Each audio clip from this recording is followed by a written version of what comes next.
3. Përshëndetje, sot do flasim për gjymtyrët homogjene. Gjymtyrët që kryejnë të njëjtin funksion dhe që lidhen me të njëjtën gjymtyrë fjalie quhen gjymtyrë homogjene ose njëfarshe. Gjymtyrët homogjene mund të jenë kryefjalë kallëzues ose gjymtyrë të dyta, si përcaktor, kundrinor, rrethënor e tjerë.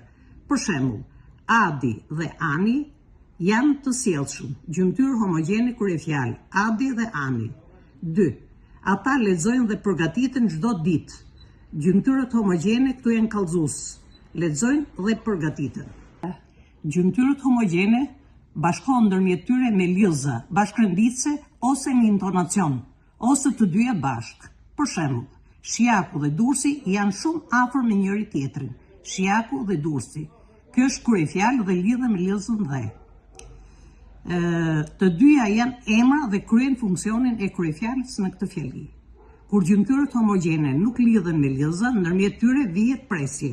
Lori u ngrit, u la, u vesh me shumë shpejtësi. Këtu u ngrit, u la, u vesh janë gjymtyrë homogjene kallëzues që lidhen ndërmjet tyre me presje ose ndryshe me intonacion.